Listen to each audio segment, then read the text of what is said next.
Class students open your GK book page number 9। Students कैसे हैं आप सब? उम्मीद करती हूँ ठीक हो गया। अच्छा स्टूडेंट्स, सब अपना सबक कंटिन्यू करते हैं। ठीक है, हमने ये पेज नंबर 8 की रीडिंग की थी। अब इसके बाद हम आगे देखते हैं हमारे पास क्या है।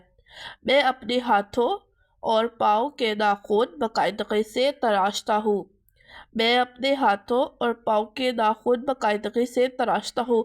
अच्छा स्टूडेंट्स, तराशना तराशता है इसका मतलब होता है काटता हूँ। ठीक है स्टूडेंट्स, हमें अपने हाथों और पाँव के नाखून बाकायदगी से काटने चाहिए। जैसे हर फ्राइडे को आप अपने हाथों के भी नाखून काटा करो और पाँव के भी। ठीक है, बढ़े हुए नाखून हमें बीमार कर सकते हैं। ठीक है स्टूडेंट्स, अगर आप नाखून नहीं काटते, नाखून जब बड़े हो जाते हैं तो उनके अंदर कचरा होता है, मैल होती है, और तब आप खाना भी खाते हो तो वो जरासीम हमारे पेट के अंदर चले जाते हैं, तो उससे हमें बीमारियां होती है। तो इसीलिए हमें चाहिए हम अपने नाखून बाकायदगी से काटें।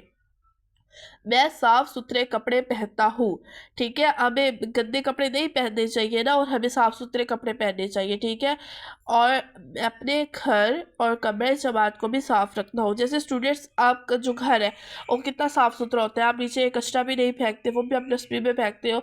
वैसे आपने जैसे अपने घर को भी साफ रखना है, अपने कमरे जमात को भी साफ रखना है। अगर कोई चीज़ खाई है तो उसका जो रैपर होता है वो आपने डस्टबिन में फेंकना है। ठीक है स्टूडेंट्स, मैं अपने हाथों और पाँव के नाखून बाकायदगी से तराशता हूँ। बड़े हुए नाखून हमें बीमार कर सकते हैं।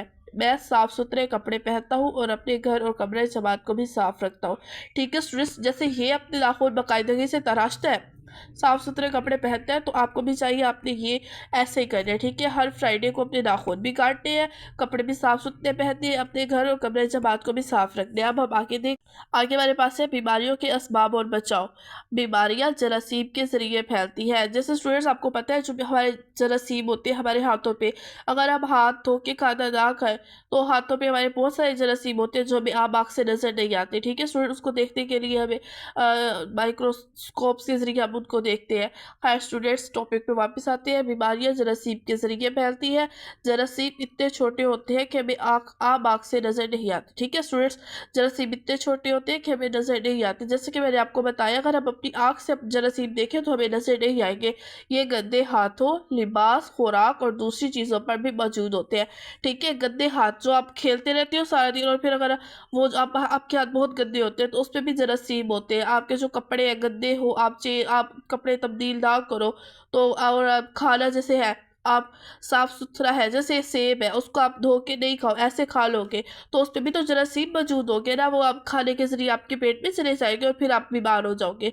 ठीक है स्टूडेंट्स, ये हमें हमारे जिस्म में दाखिल होकर हमें नज़ला, जुकाम और ऐसी ही दीगर बीमारियों में मुब्तला कर सकते हैं। ठीक है स्टूडेंट्स, जैसे आपको नज़ला बुखार होता है तो वो जरासीम की वजह से होता है। जब जरासीम हमारे जिस्म में दाखिल हो जाते हैं तो वो हमें बीमार करते हैं। तो फिर हमें यहाँ तक ही है स्टूडेंट्स, यहाँ तक आपने अच्छी तरह यहाँ पढ़ना भी है, इसकी रीडिंग भी करनी है। ठीक है, और ख़याल भी रखना है कि आपने गंदे कपड़े नहीं पहनने, हाथ धो के खाना खाना है, और ना जरासीमों से कोशिश करनी है दूर ही रहना है। ठीक है स्टूडेंट्स, हमारी जीके की डायरी है पेज नंबर 10, रीडिंग हमने की थी। ठीक है स्टूडेंट्स, अल्लाह हाफिज़।